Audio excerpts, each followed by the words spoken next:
কক্সবাজারে উদ্বোধন হলো জয় বাংলা বাহিনী ৭১-এর উদ্যোগে বীর মুক্তিযোদ্ধা ক্রিকেট ফেস্ট ২০২৪।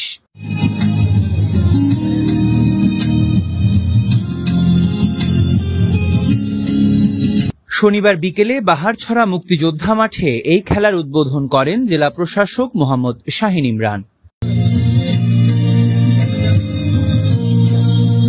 এ সময় জেলা প্রশাসক বলেন, শারীরিক মানসিকভাবে শক্তিশালী করতে এবং যুব সমাজকে মাদক মুক্ত রাখতে খেলাধুলার কোনো বিকল্প নেই। আমাদের যে যুব সমাজ আছে তাদেরকে যদি আমরা শারীরিকভাবে সক্ষম, মানসিকভাবে অনেক শক্তিশালী হিসেবে গড়ে তুলতে চাই, আমাদের স্পোর্টসের কোনো বিকল্প নেই। আমাদের যুব সমাজকে আমরা যদি মাদক সহ অন্যান্য যে অসামাজিক কার্যকলাপ আছে সেগুলো থেকে যদি তাদেরকে দূরে রাখতে চাই, তাহলে তাদেরকে কো কারিকুলাম অ্যাক্টিভিটিস বাড়াতে হবে। তাদের খেলাধুলা, গান বাজনা, নাটক, আবৃত্তি এই ধরনের অনুষ্ঠানের সংখ্যা যত বেশি বাড়বে, তত যুব সমাজ আমার মনে হয় যে তাদের শারীরিক এবং মানসিক বিকাশ এবং একজন সুনাগরিক হিসেবে তারা করে উঠতে পারবে।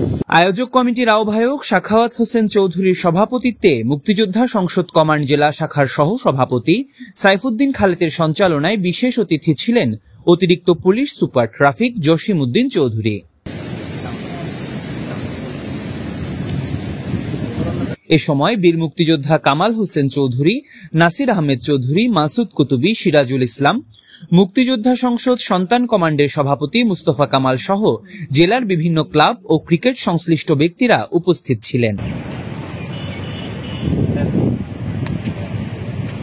বীর মুক্তিযোদ্ধা ক্রিকেট ফেস্ট ২০২৪ টুর্নামেন্টে অংশ নিচ্ছে জেলার ২১টি দল।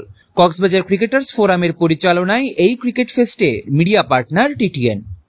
উদ্বোধনী ম্যাচে ঈদগাঁও ক্রিকেট একাদশ ও রয়্যাল হিটার্স ক্রিকেট একাদশ মুখোমুখি হয়। উদ্বোধনী খেলায় রয়্যাল হিটার্স ক্রিকেট একাদশকে ৮ উইকেটে হারিয়ে জয়লাভ করে ঈদগাঁও ক্রিকেট একাদশ। News desk, TTN, Cox's Bazar. সংসদ সন্তান কমান্ড কক্সবাজার জেলার সভাপতি।